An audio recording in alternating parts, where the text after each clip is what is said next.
Hey, land back. This is Chief Oju of the Curriculum Committee here at Black Hammer. We need you, revolutionary educators, whether you're teaching in your school or teaching your kid the revolutionary ABCs at the work. We need you to join our curriculum committee so we can teach our young people, our members, and everyone out there about Black Hammer's revolutionary anti-colonial line. All right? Join today, and let's get to teaching our people.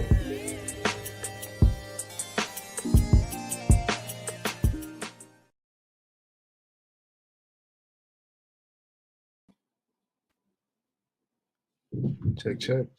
Are we on? We're live? Okay. Yo, I'm back. I'm back. How you doing? Happy Sunday. How's everyone doing? I see Awesome. Lady in the chat. Good morning. How's everyone back, doing? Lady Flawless. Welcome to our third installment of the Revolutionary BookTrap, where we're reading Patrice Lumumba, chapters 9 through 13. What were these chapters about? Like, what was the general overview of these chapters? So basically, these chapters are covering the formation of the MNC, which is the Mouvement National Congolese. In English, it's the National Congolese Movement. We're looking at, Lumumba becoming president of the MNC, the relationship that the MNC had with the people, with the masses, right? And how they built that relationship. We're looking at so-called tribalism, right? Yeah, and really how, right. And, how colonialism, really used it to their benefit. We're looking at the successes of the MNC, the successes of Lumumba, right? And his final call out of colonizers before they murdered him, y'all. He called them out. Land back, y'all. We see y'all in the comments. Yes. Good morning. Land back. It's Dream. Comrade, it's Dream. Comrade Anye. Comrade Patrick Skies Craig. Patrick Layhammer. Land back, Chief Shagun. Land back, Chief Mays. Comrade Anastasia. Comrade Mace. How are you all doing this morning? Land back to Dali.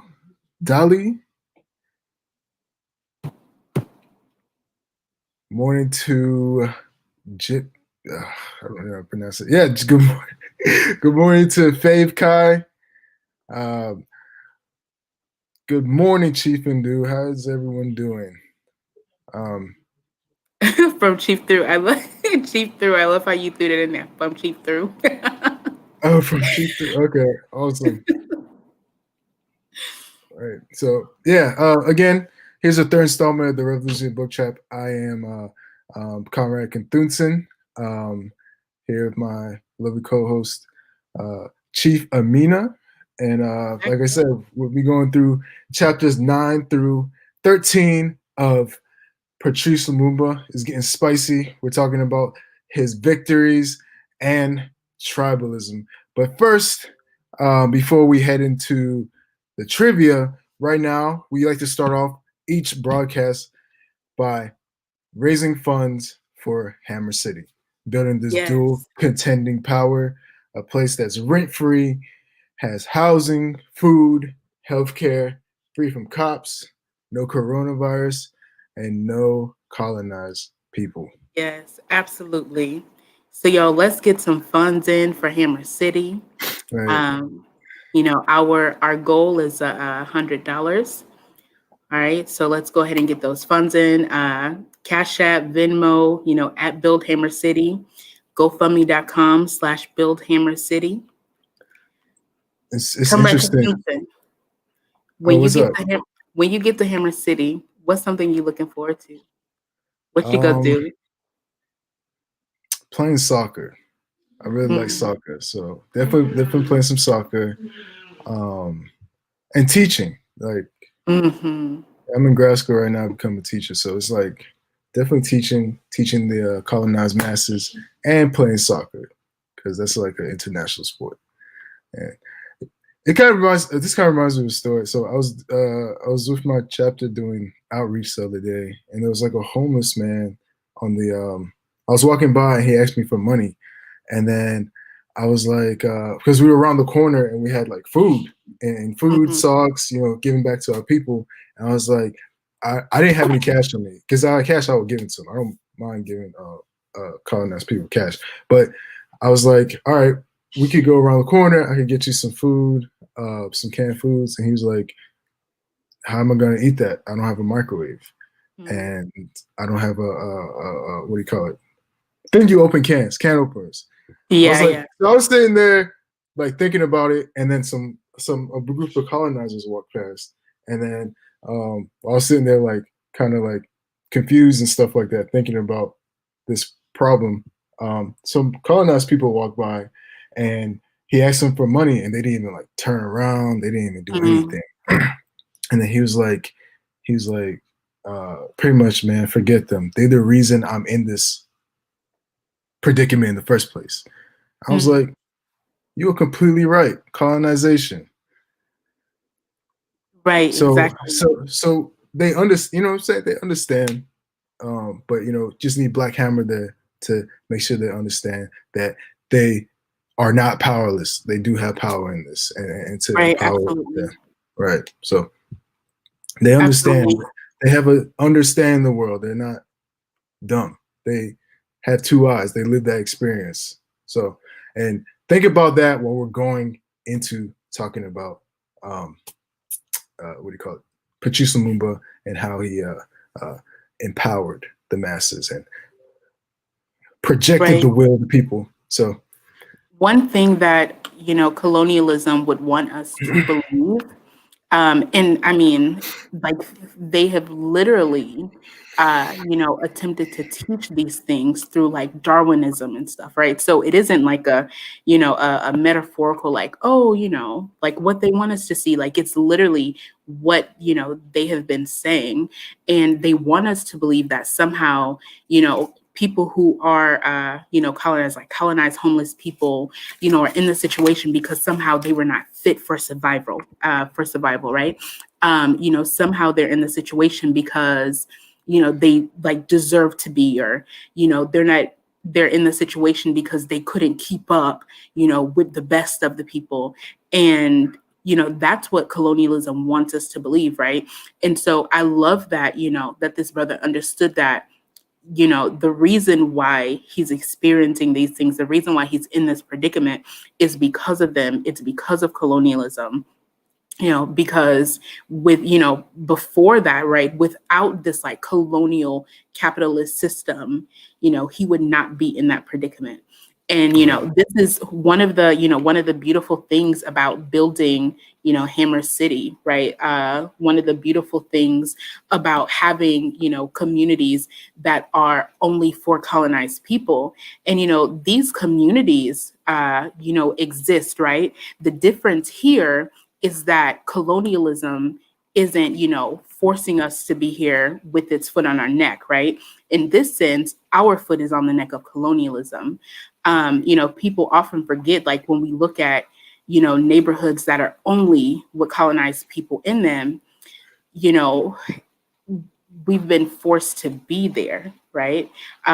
Because of the predicament that colonialism has put us in. So, I love that Black Hammer is, stepping out and saying, listen, like we don't have to be in communities of color, only, we don't have to deal with gentrification and redlining because you want us, to only be surrounded by people of color because you, want colonizers to live in, the best places and things like that. Black Hammer saying, listen, we can build for ourselves. We can build for ourselves. And that's a beautiful thing. So, let's get these funds coming in, y'all. Yeah, donate to Hammer City and also share the stream. Yeah, that's awesome. I see Shabani has just donated $5 and is asking for a match. Who's gonna match Shabani? All right, Oju got 5 on it. Land back. Yeah. And before we head into our first read, we do have a trivia question. Of course, if somebody can get the trivia question right, of course I'll match. I'll for me and Chief Amina, I will put in $5. That's $10 if you could get this trivia question right. So what's our first trivia question before we head into our first read that back?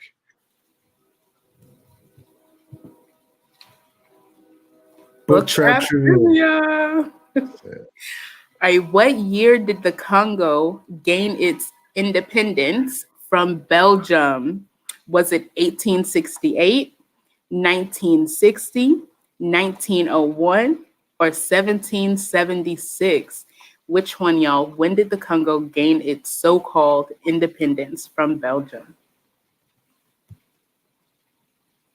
Yeah, so while that's happening, think about it based on the choices, but keep donating to Hammer City, trying to build this dual contending power, free from rent, cops, and Rona. And speaking of that, and just going back to the homeless man, he was telling me that he was trying to get money for raise $40 so he could sleep in a hotel, and it was the best sleep he's ever had in his life. And I guess me doing the math in my head, it's like minimum wage is at $7.25.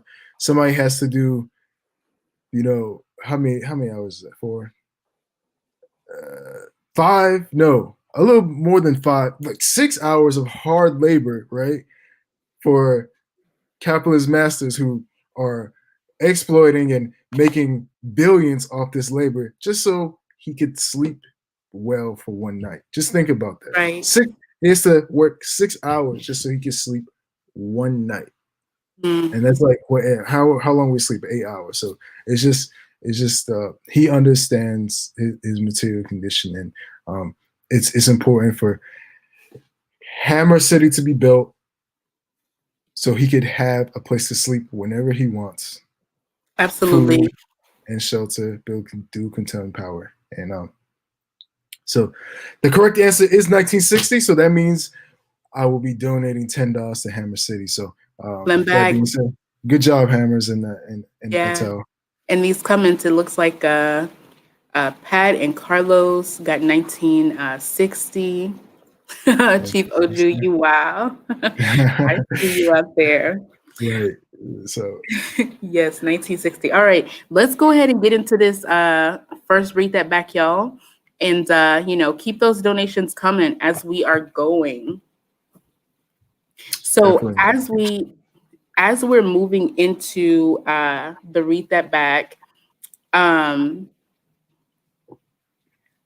so we're looking at this sort of formation of the MNC, right? And how Lumumba was really able to hone in on the people, right? So here, let's go ahead and read this. All right. So the program of the MNC was all embracing. It stood for the political liberation of the people and also for the abolition of the exploitation of man by man. Its program, therefore, covered political, economic, and social aspects. What it had in common with the manifesto was that it also stood for national unity. Where it differed radically and fundamentally was that it put the interests of the people before that of finance capital. In this vital distinction, imperialism saw the writing on the wall. The MNC made no apologies about the fact that it considered the interests of the masses, the peasants and workers, to be decisive, and that it favored the indigenous bourgeoisie as against foreign capital. And this policy may be seen as transitional program, which could be a step towards socialism. In society, there are two basic antagonistic forces, the rulers on one hand and the people on the other. In the Congo, the rulers, the Belgian monopolists, were not only the exploiters, but also the oppressors. But sandwiched between the two hostile forces stood the évolués, the rising Congolese bourgeoisie. Hitherto, it had attached itself to the Belgian rulers. The publication of the program of the MNC showed that a section of the évolués had detached itself from the rulers and had cast its lot with the people. And in doing so, they had taken a logical step. They had formulated into program and principles the demands of the people in this particular stage of development. Y'all, I loved looking at this, this read that back for me was such like a powerful one when we talk about organizations creating itself and building for the sake of the people, right? We see a couple of things within this Read That Back that I really want, to call out. First of all, I want to call out that contradiction, right? Like, we know that there is no indigenous bourgeoisie. We know that there is no African bourgeoisie, right? And so, definitely like want to call that out. The evolus, these like so-called, petty bourgeoisie, the so-called sellouts, acting as a middle ground between the ruling class and the masses, right? Like, we see in here where, part of the MNC, had attached itself, or like these evolus had attached itself to, the ruling class, right? To these imperialists and colonizers. And then the other half had attached itself to the people. And, this half, as, the Read That Back, as the book calls out, were the ones that were logical in this step, right? When Lumumba founded the MNC, he wasn't concerned about, building capital and, keeping capitalism alive, right? He wanted to keep the Congolese people alive. He wanted them to make it past colonialism. Right. Yeah, it's that language is interesting because the author keeps doing it. Like, there's the people, there's the evolu, and then there's the capitalist bourgeois class. But it's pretty simple. Like, the evolu are the people. They're just, with the exception of Patrice Lumumba, the evolu are the people who are just for some reason believe they are not the people and disunited. I think. What do we call it? Like how do I say this?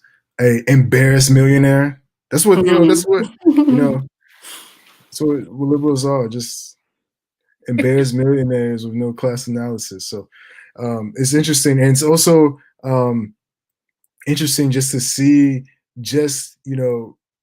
Again, we know that revolutions won't be that easy. There will be people of your own class working against your own interest, and once you reach close, there's going to be other organizations and people who might be a little self-interested or think independence should look like this. But it could be, if you have a rigid political line, it's pretty simple. Either you are for the people or you are not.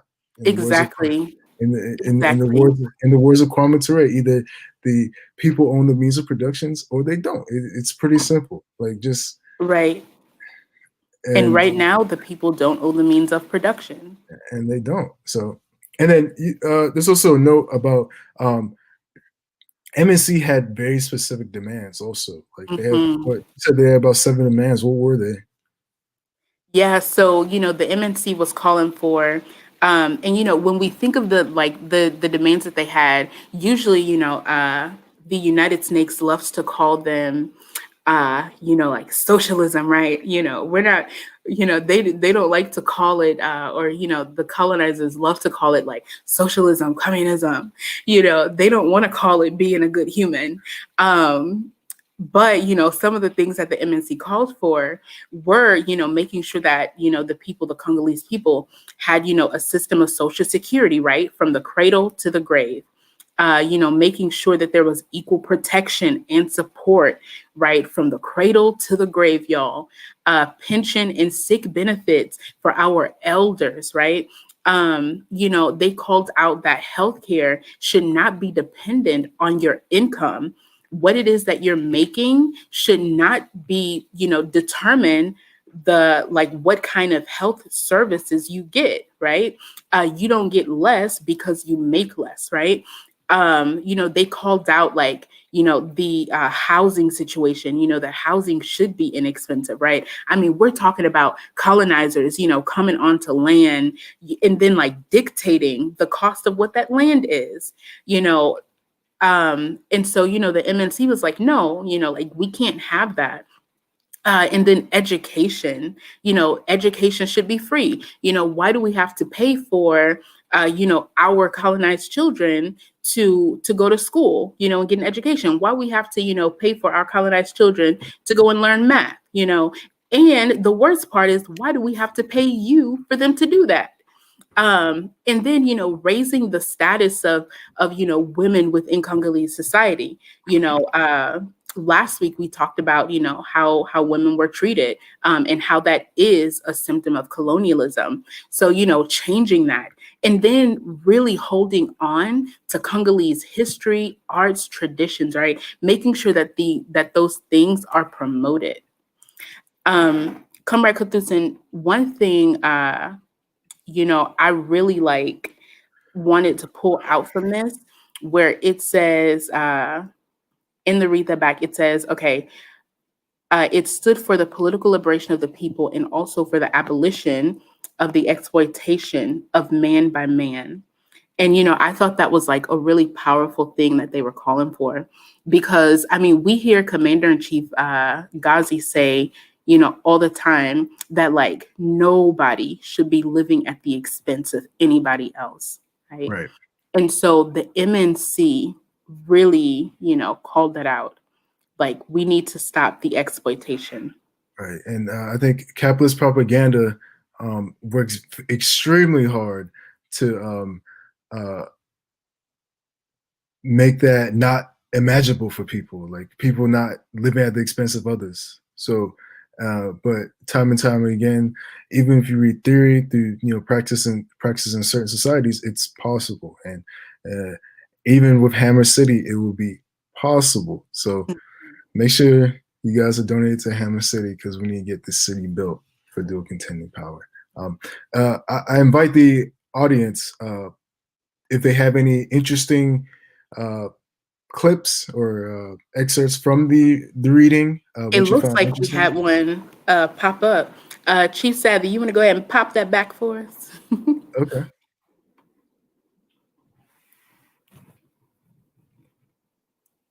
Right. It was more of a comment, but yeah, the African petty bourgeois here in homeland sell out the interests of themselves and people just to have access to the needs of colonialism and the prizes instead of destroying colonialism. So I saw a comment on YouTube from Skeptical Mantis Channel 10, and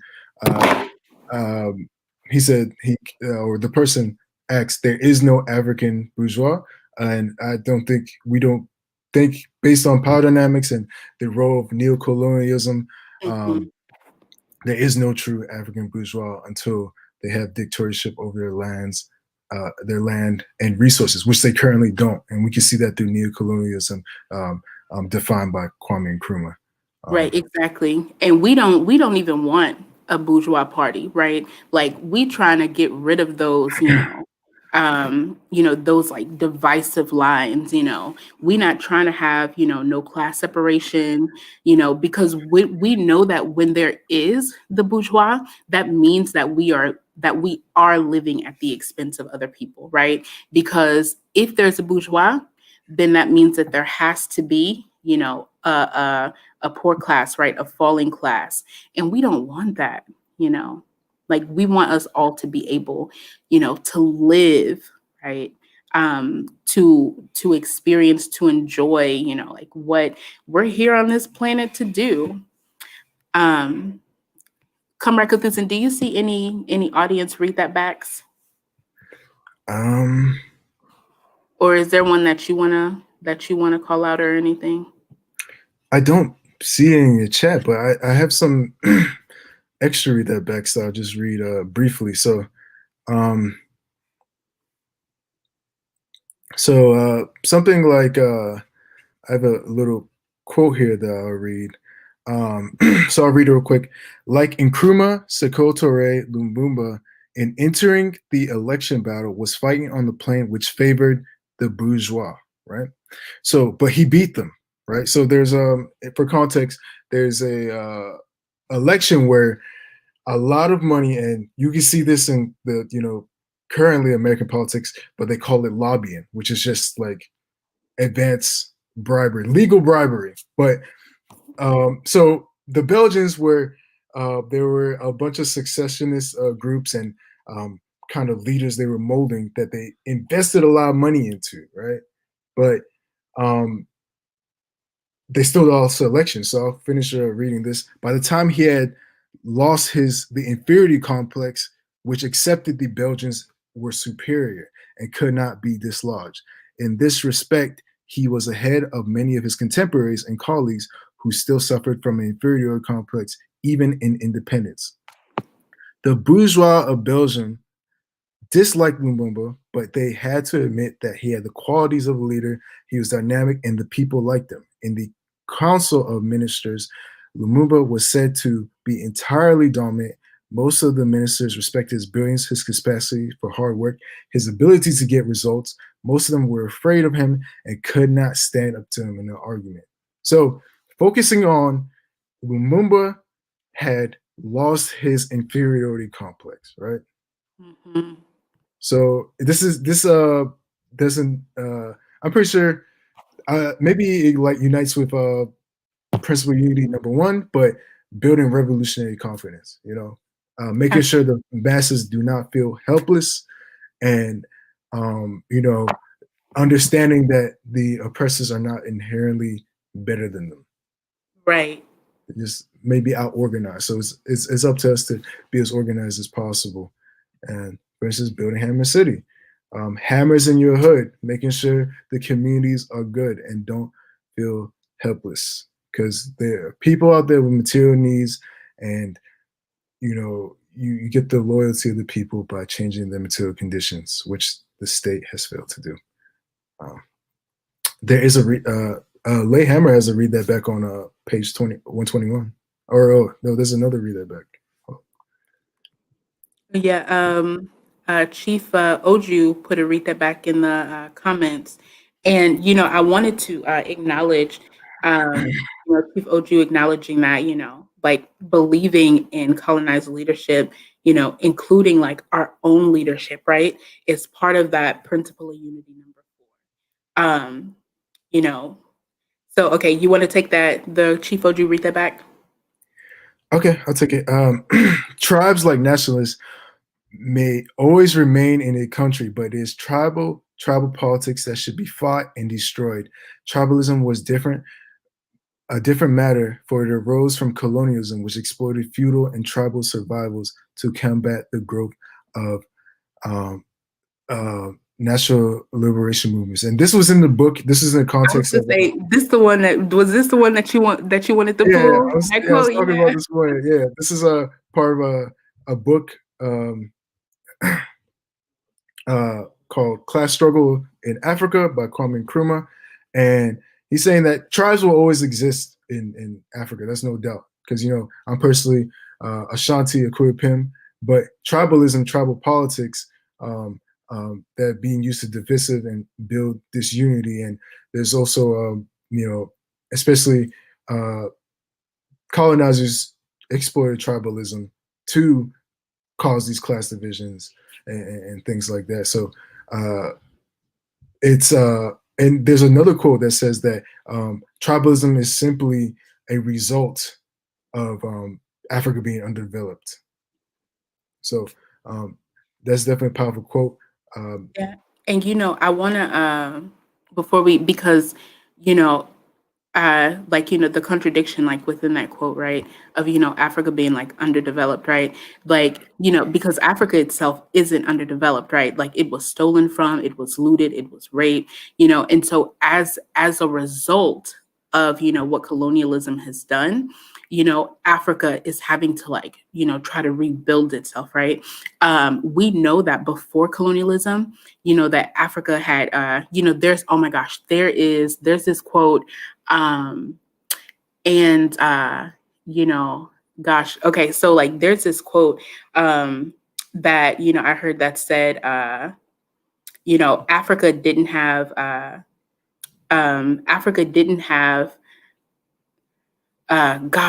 man, like it was like, okay, Europe didn't have anything, basically saying like what like Europe coming to Africa to take things is because like they didn't have themselves, right?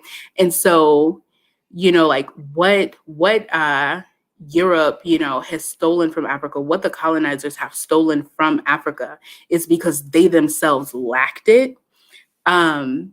And it's like, so it's from this like monograph, y'all. I'm gonna have to like pop it up in the comments, give me a second to think, because that like quote just like popped in my head right at that moment. But yeah, just acknowledging that, like, we had everything. And even this, this like tribalism, like the different languages, that we have in Africa. I mean, there are over 2,000 languages spoken in Africa, right? And like, that's not a bad thing. That's a beautiful thing. It just goes to show how amazing we are, right? But then like those, like Comrade Cathunsin was saying, those like divisive politics and things like that came from colonialism. Right. Yeah. So skeptical mantis is asking questions. So there was maybe 2 book traps ago we talked about how through colonialism European colonizers purposely did not let Africans have land or have complete control over the land. So as a tactic, they when World War II happened, Europe was in destruction, and it just became expensive to kind of maintain the African colonies. They had to build an African middle class. So there was like the Everloo, these businessmen and things like that, right? And we say there's no African bourgeois, right? Because even though Patrice Lumumba was part of this class, the second he focused on, not foreign interest, imperialist powers came in and swooped in. Dictatorship is, being able to focus on the masses without that type of power coming in and washing you away. So just to summarize it, in order, so before then, they decided to withdraw from Africa. They didn't let most Africans have land. Maybe few far in between, but didn't have Africans have land. So in order to, I guess, be able to vacate Africa, they established a middle class, right? That would protect their interests. The middle class and protect their interests. But the thing is, we say there's no African bourgeois because they are there and wealthy as long as they protect the interests of their colonizers. So, absolutely. Right. So that's, I mean, we have people like, Dangote now, who has like a conglomerate, but I feel like if you trace the money, I mean, he's competing with like maybe some French companies, but if you trace the money, there there's definitely some foreign interests that are protected. Few and far between. But right. By the way, Dangote is like a billionaire Nigerian who owns like a conglomerate, and it's like really referencing like a lot of like African music nowadays. But he in turn is still exploiting people to gain that, to amass that wealth. In order to become a billionaire, you have to exploit a lot of labor to amass that kind of wealth. And Dangote is nothing to be celebrated. But what is it? Let's go into read that back number 2.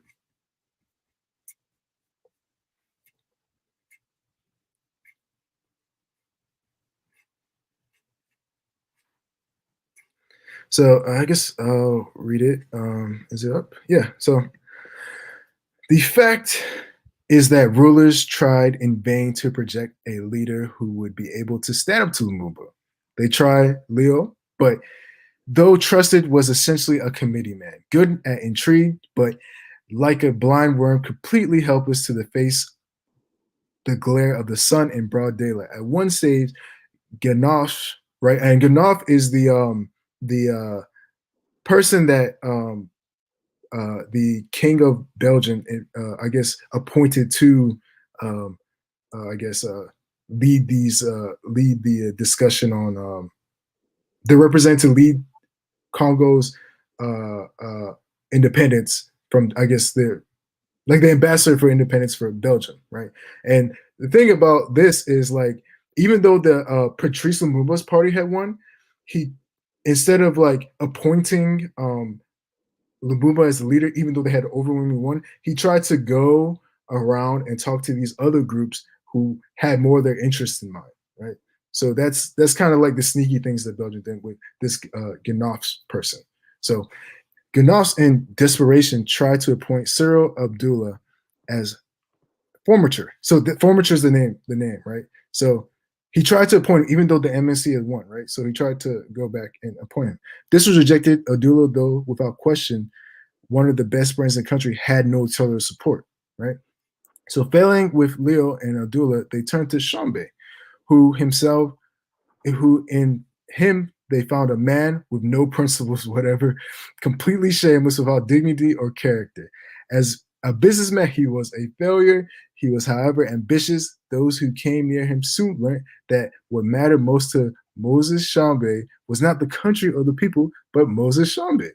To advance his own cause, he would go to any lengths, as he did when he placed Conocats at the disposal of not only mining groups, but also the white settlers. Even hardened conservatives kept their distance from him, for in his company they felt that they would be completely exposed to the people. On the other hand, in the harsh arena of struggle, where there were just worms, lackeys, political cutthroats, and the personality of Lumumba began to flower, not only did he reveal himself as an organizer and orator, but also as a brilliant tactician.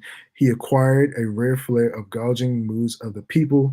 He made shifts there, here and there. So what I took for this is there's no leader like a leader that bends the knee to the will of the people and projects the need, projects the will of the people, right? So, Belgium tried to manufacture a new one, but they just simply couldn't. That passion was there, and it always prevailed in every instance. And that's why they had to kill him, right? Right. So exactly. It's reading this one, it's so funny how they really tried hard to get like different people in there, right? Like who can compete with Lumumba? And they failed every time. And the reason why they were doing this, is because they wanted to make sure that they maintained some kind of control when the Congolese had its like so-called, independence, right? And so they wanted to make sure that they had a lackey, a sellout in there, who would keep coming to them, who they could use to push forward their agenda. So, they really wanted to have a false sense of like independence in the Congo with them still ruling. right. So yeah, so that's definitely one of the things. So sellouts are always. So how can we relate this to today? I know you have a quote made parallels to Jesse Jackson and the Rainbow Coalition. Can you go more into that? Yeah, definitely. So, even seeing like Shambe, for example, they like, the Rita back says, they chose Shambe, right? Not because they felt like Shambe was, equal to Lumumba or, had like the kind of passion that Lumumba had. They got Shambe because he didn't have any principles, right? He was shameless, he didn't have dignity or character, right? And so this part, where they say, Shambe was about Shambe, he was about the advancement of his cause, right? Right. It really made me think about, it made me think about, the civil rights movement and, how you had people like, Jesse Jackson, right, who like, use like the backing of the Rainbow Coalition, for their own like political lifting and, we have like many, colonial sellouts who are like that. But taking like what was like built by the Black Panther Party, for example, and using it as a way to like maintain their own control in the community. Why do we have we talk about members of the civil rights movement who are still living, right, yet, or who like lived past but still like sort of settled, right? Like after the movement was done, paused in the fight, they joined Congress, and, they wanted to be part of like the political backings within the US, and not for the people, anymore. Right. Exactly. And I think I had another point, how individualism kind of destroys movements, that Mhm. type of individualism. So it's important that, we combat liberalism and individualism. And this we could go into the audience read that back, but I know Skeptical Mantis had a comment. He said, if wealthy Africans are dependent on foreign capitalists, they are still part of the ruling class. Mhm. And I just kind of just read that back to yourself, and not, insulting your intelligence or anything. But if wealthy Africans are dependent on foreign capitalists, they are still part of the ruling class. Does that make a lot of sense to you? But I encourage you, this book, definitely read Class Struggle in Africa by Kwame Nkrumah. And this book also kind of, that even though this book has like a lot of petty bourgeois language, it kind of explains why these Africans are not necessarily part of the ruling class. So I encourage you to read that. And on our Facebook, go back and look at our previous discussions of the Patrice Lumumba book for more clarity. But Yeah. so I don't quite agree with that assessment. But um, We did have, I think, was it Chief Shagun? Sorry, the comment, it flashed a little bit quick. I think it was Chief Shagun that said, oh, no, it was coming from the Black Hammer page that said, that's why having a seat at white colonial capitalist table is never a benefit for long-term solutions for poor and working class colonized people, right? Sitting at the table, I don't want to sit at that table, right? I'm going to flip that table over, Jesus walking through, flipping it over. But so like one other thing that we definitely have to, pull out from this, right, is how colonialism used tribalism as their form of like they use tribalism to exploit it, right? The MNC, they really wanted to make sure that there were no divisions between the people, right? But then, putting in these like other organizations, that they wanted to focus on like what was going to be best, for themselves, right? And so, even the call, Katanga for Katangans, right? It's real catchy, Katanga for Katangans. But we know that colonialism exploits that, right? We know that, Katangans only getting what Katangans want it does not help the Congolese, benefit in a whole. It does not help Africa benefit in a whole. It does not help indigenous people around the world benefit as a whole, right? It doesn't help colonized people at all. right. So we do have another trivia question. After we finish this trivia question, then we'll get into some of these read that backs. And also, while we go over trivia question, do we have any more donations for Hammer City, building this dual contending power? So I already had 10 on it earlier this morning. Would anybody be able to match that 10, right? Pretty close to, I know we're pretty close to raising 50K. Very close to raising 50K of our goal. So 50K of the people's money says a lot, how much the people believe in Black Hammer to be one of the leaders in the revolution. Yeah, So, very good. so just call for funds. Chief Sagoon has 10 on it. Who can match Chief Sagoon? Chief Shagun says somebody better match me. You The GOAT, better. Chief Sagoon. Look, you know what? I'm Cathunsin, you went up in there, for the both of us, so I'm a go ahead and match, one for us, right? So, Yeah, yeah, Chief so, Sagoon with 10 on it. 10 on Hammer City. Let's go. yeah, and definitely y'all, get those reparations in too, right? For any of the colonizers who are, watching this, get some reparations in, ask somebody, for $5, okay? There's a $10 in Lucia got reparations. 10. Awesome.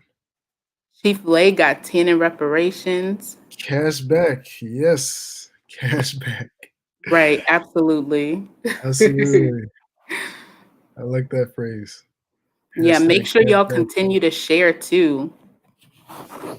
reparations. You'd be surprised how much colonizers are eager to pay reparations. I've seen it. I've seen it with my own eyes. They'd be excited to help out people of color. Absolutely. So let's see. It looks like we at $60, y'all. Let's get those donations coming in. Yeah. Before we move You on know, to the true question, anybody else? Hammer City. People trust us to build this city, build people containing power, give them a place to sleep, eat, and be free of oppression. Come to Hammer City. Make sure you check out the Black Hammer website too.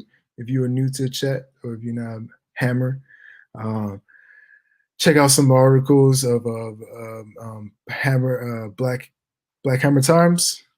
Correct. oh yeah, Black Hammer Times. Black Hammer Times. You better get Give you that. more information on Hammer City. You're skeptical. Yes, y'all trying to get on that Black Hammer website. All right, read those Black Hammer Times articles. Right, share those articles. It's free political education for the people. Right. Out here, getting this education out. Donations to Hammer City build revolutionary confidence because it just shows that the people trust in Black Hammer. So it builds over confidence in me because it's like, man, people are really rocking with this. Not that I was skeptical before, but people really believe in us, and it builds revolutionary confidence. So, any I'm more glad donations? that you built up that revolutionary confidence, Comrade Cathunsin. Definitely. Yeah. So the trivia question we have surrounds the. It's gonna get slightly dark, but surrounds Lumumba's assassination. So, which of these options is how Lumumba was assassinated? Starvation in prison, poison and fed to a lion, or a firing squad cut into pieces and dissolved in sulfuric acid? Yeah, let's hear what answers y'all got. See what answers we got before we move on.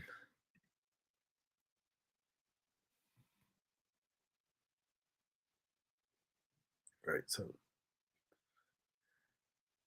C. So we have Okay. C. Who else? So- C. The correct answer is C. Firing squad cut into pieces and dissolved, and they delayed the time he was assassinated, and and the people. I think that they made some lie like Lumumba had like fled or something like that. But they definitely did that, and then got rid of the evidence. It was a brutal and atrocious murder. Yeah. So if you I know, right? I know Lay. And I really want you all to take a moment to internalize that, right? That the colonizers would, murder Lumumba, in this way, internalize like the horror that they felt, right? How horrific this was, and imagine, they were so fearful of Lumumba, they were fearful of how he brought the masses together, and they hated that, right? And let this be an example of how, like, small mistakes that we can make in the revolution, like, trusting, going to the colonizers, like for advice and, our movement, right? And trusting them, as part of the revolution, how Lumumba called on the United States and the UN, and then when they denied him, went on over to Russia, right? And so, like, let it be an example that they would rather murder you than have you have complete freedom. And the way that they killed Lumumba, I mean, a firing squad, right? And then they put him in a shallow grave and then dug up that shallow grave, cut his body parts into pieces, and then like dissolved him as much as possible in sulfuric acid.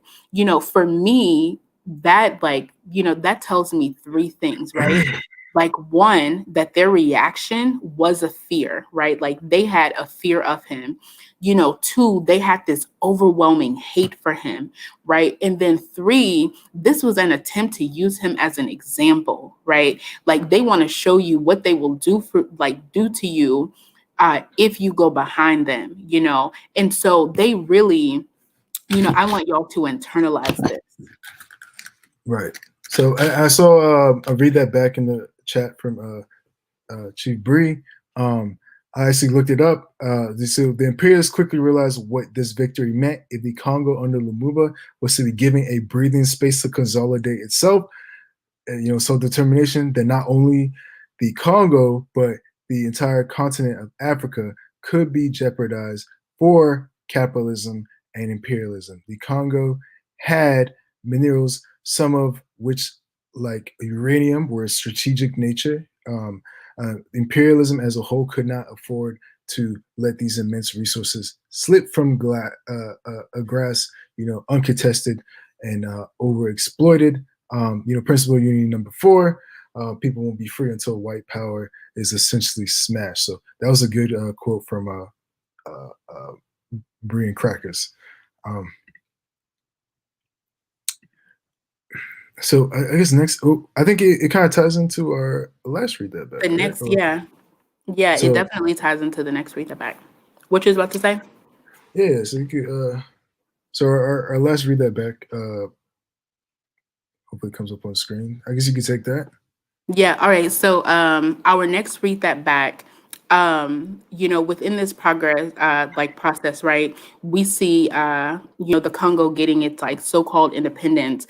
And y'all, let me tell you the audacity of the Belgian rulers, of the king, to try to take this for themselves, to try to make it seem like it was, by their grace and their love for the people that this happened. And then Lumumba coming back and smacking them. So okay, it says the king declared, "The independence of the Congo is the crowning of the work conceived by the genius of King Leopold II, undertaken by him with courage and continued by Belgium with perseverance. For 80 years, Belgium has sent your land, the best of our sons, first to deliver the Congo Basin from the odious slave trade, which was decimating the population, later to bring together the different tribes, which, though former enemies, are now preparing to form the greatest of the independent states of Africa." Y'all, they are wild. And, reading this, to think that they really would take, the credit for all of this, to think that they really are believing that, they've sent the best of their sons, right? That they're somehow delivering the Congo. Then it says, okay, Belgian pioneers have built railways, cities, industries, schools, medical services, and modernized agriculture. We know that the people are telling us different. The masses are telling us different, y'all. It is your task, gentlemen, to show that we were right in trusting you. And it's, gosh, anyways, so, okay, let's move on to the second part of this, Lumumba's response, okay? So, when Lumumba heard this, and this is on 125, when Lumumba heard this, he called them out for what they were. And so part of it, Chief Sav, if you can move up just a little bit, yeah. He said, okay, the sensitive Lumumba was furious that even at this last hour, the Belgians should take this occasion to humiliate the Congolese people and to extol the bloody record of their rule. The king and the Belgian rulers had to be told some stark truths. Lumumba did just that. Before him, he saw not the monarch endowed with the divine right of the king, but just a man. And man to man, Lumumba blasted the king in Belgium's dark and gory record. He said, and I pulled this first part, right? So he said, Men and women of the Congo, we have fought for and won the independence we celebrate today. I salute you in the name of the Congolese government. He said, I ask you, all friends who have fought unrelentingly side by side to make this 30th of June, 1960, an illustrious date that remains ineradicably engraved on your hearts, and date whose significance you will be proud to teach to your children, who will in turn pass on to their children and grandchildren the glorious story of our struggle for liberty. Y'all, this took me out. Okay, this took me out. Um, this took me out Yeah, I'm because getting Lumumba, hyped. right? Lumumba came back like, and he put his neck at their throats, right? Um, to say like, how dare you stand before the people and say that you have done these things for us when it is the people who have done it themselves. Okay, the people took liberty. So he stood before the people and said, listen, you go tell your grandchildren these stories of how we did it, because Right. we did it. You didn't take part in this, Belgian. We did it. We did it. That's important. It's just crazy seeing the evolution of Lumumba. He's like, maybe we shouldn't ask for too much, to like, no, man, I need this freedom and I need it now. And then Chief Oju says that, yes, we have to learn about our heroes' revolution. It's just not ideas, it's work that pushes against power. It takes courage and bravery. And it reminds me of that really liberal-esque shirt that I hate seeing, that I am my ancestors' wildest dreams. No, like, your ancestors did not dream. They did. They did this. They were about this life. And you need to follow suit. You are not your ancestors' wildest dreams if you are just wearing a shirt and not having revolutionary confidence and have this inferiority complex that think revolution will not come, or the power is not within the people. Like, this is just a really powerful quote. And you know that was probably the last straw for the Belgians too. They, if somebody you see someone who you systematically try and steer fear and just look you in the eye and tell you you're not scared, that's probably the person that they'd be afraid of the most. That's probably who they fear most in the world. And we need to instill that in the people, to look the oppressors in the eye and tell them we are not afraid of them, and have them shaking their boots. So Mhm. Right, and we saw that, last week when the people were uprising, the fear that, the colonizers who were living on the land had, right? And so, like, we see that progression of, the fear that they had built, for the people, like, uplifting, and how they, they took that fear out. They really were grasping for straws. They were like, I mean, they were drowning, right? They were trying to grab for any air that they could, and getting these organizations, to like come in and, try to take over under their name, because they saw, what the masses were doing and what Lumumba was doing to organize the masses, and, we know that, like, this like independence that was got, right? I mean, this, like, we know that treaties by the colonizers are never honored, right? We see that historically, they make a treaty, they don't follow that treaty, they don't honor right. those treaties. Um, So right, yeah. So this principle of unities, principle of unity number 1 and principle of unity number 4. Like, that's just Patrice Lumumba. Um, he's very powerful, and it reminds me of like kind of reminds me of like how most revolutionaries is just like kind of like their politics for all their life to like maybe the last 2 years, and just like how erased that is from like history. Like MLK at the end of his life, Malcolm X towards the end of his life, and it's just like it's good that we're having these political educations to make sure we know the true history of our ancestors and revolution, indigenous and African revolutionaries that came from before us. So it's awesome. Powerful, Absolutely. powerful, powerful. Read that back. Thank you for that, Chief Amina. Then back, let's see, Some said Belgium was actually the worst, so horrifying even when even the other colonialists thought that their colonization of the Congo was horrifying. Right. And when I know there was a point in the book where the French and the British were when Belgium had lost that election, they were looking at them like, man, you messing up, man. You messing up. They're looking at them like, y'all messing up the vibes. But yeah, we have to combat tribalism. We have to unite all African peoples, like Africans on Turtle Islands, Africans in Britain, Africans on the continental Africa. Um, you know that's all about it's unity, because I don't know if you guys on Twitter, all these diaspora wars and things like that. It's just like they're reactionary, just not simply helpful, and you just don't Mhm.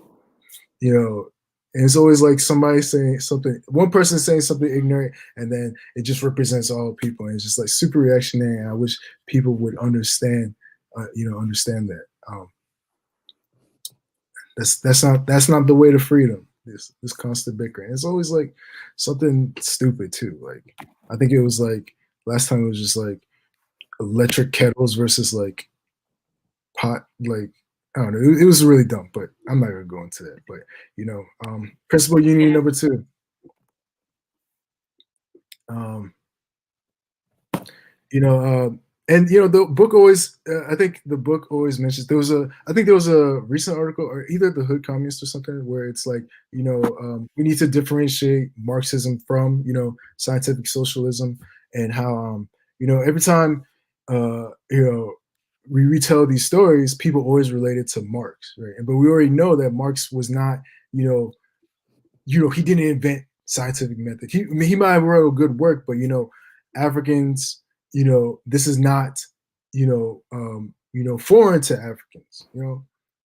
So someone like Nkrumah and Patrice Lumumba, they just talk to the people, but people are always comparing them to Marx. You know what I'm saying? They didn't have to. So it's like these people. It's like they're giving Marx all the credit when it's just these people woke up with a conscience of their own, and I think it's whitewashing the superior intellect, not superior, the intellect of these Africans. So Absolutely. It's a slap, it's a slap in the face for, these, colonized revolutionaries who, have put in the work, and then to like stand up and compare them to, a writing by, a colonizer, right? Um, it's definitely, it's a slap in the face, because I mean Marx, was a colonizer, and that's something that we cannot deny. I think we had another read that back. Yeah. So it's just you had to side out people who jump through hoops to label these people as Marxists and things like that. But Nkrumah read everything. He read his people. He read everything. He even read Garvey, but no one's quick to call him a Garvey, which that article recognizes. So it's good to like be able to recognize that and just see how they try to whitewash our revolutionaries, even on the leftist side. So, Yeah, and I mean, even this book series here that we're reading for Patrice Lumumba, I love that it was Nkrumah who, did this, right? Lifting up those, voices of colonized revolutionaries. Definitely.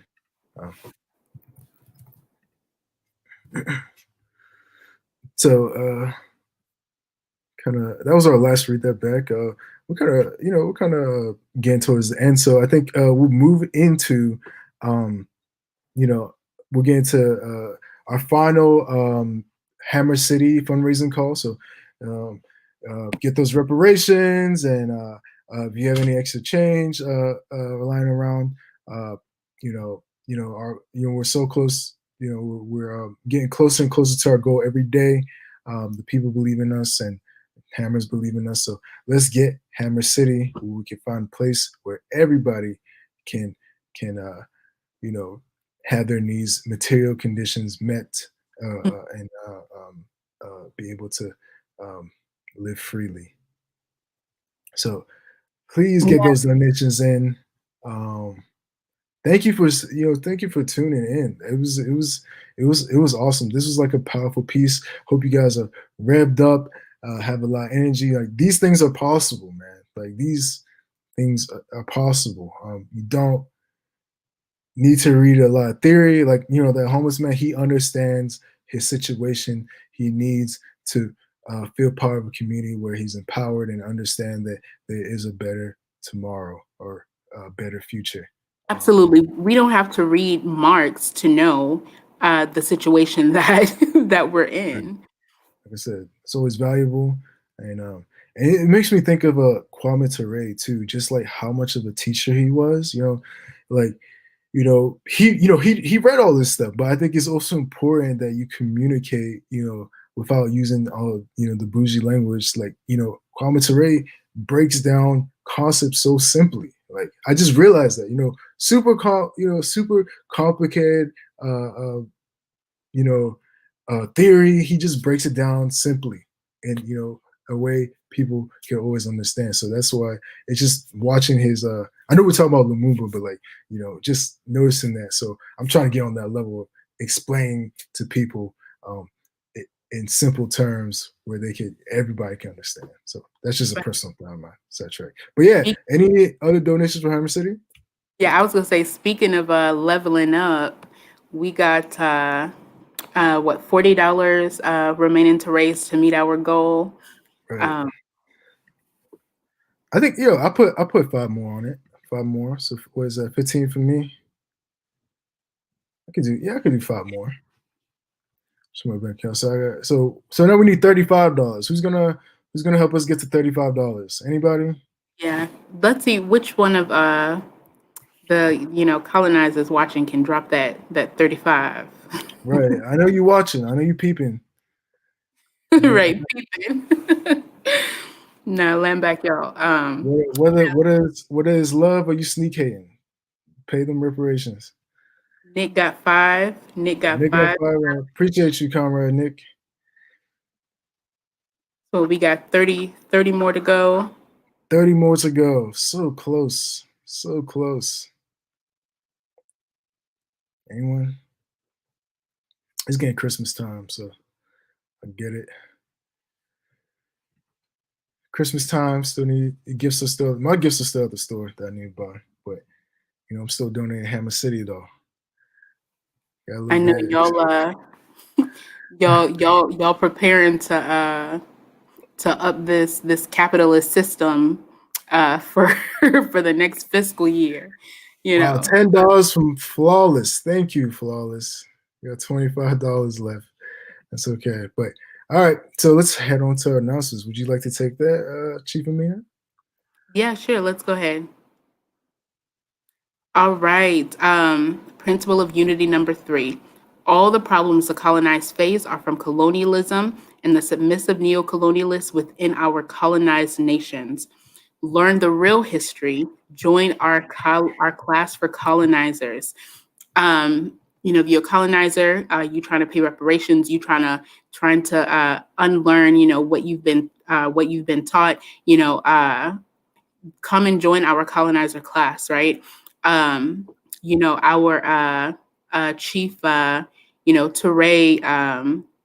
always said, like, aren't you tired of bombs being dropped in your name, right? Like, aren't you tired of colonized people being exploited in your name? Then come join this colonized class. If you truly tired of your name being used, then go to blackhammer.org/reparations to sign up. Okay. All right. Definitely, that's pretty powerful right there. It's like show that you are an ally, so that you unite with the colonized proletariat. Next week, the book trap chapters that we're looking at are chapters 14 through 18. All right. So we just have 2 more segments, y'all. 2 more segments. So next week, we're looking at 14 through 18. Hit us up if you need the PDF so that you can read for us. All right, land back. It looks like we got two donations coming in. Danny pledged 30 for next Friday. And then the other one, all right, from Chris, got $5 on it. Land back. Awesome. And we Yeah. got our goal. Thank you so much. Yeah. Absolutely fantastic. So we were able to go over that goal at 115, y'all. Land back and all the power to the colonized people, right? Because we are the true proletariat. Thanks. I hope you enjoyed this as much as we did. Appreciate you spending Sunday morning with us, getting this PE. And I hope you guys are enjoying the book as much as we are, because I'm really enjoying it. As we get this political education, I'm getting more confidence. And I hope you are too, because this is really some really powerful stuff. Yeah, land back. All right, so let's go ahead and close out, y'all. Remember, as you go throughout your week, let's make sure that we're in that Tuesday rally. All right, let's make sure that we are stepping on the necks of colonialism. Right. All right, land back. Talk to the masses, please. Yes, land back.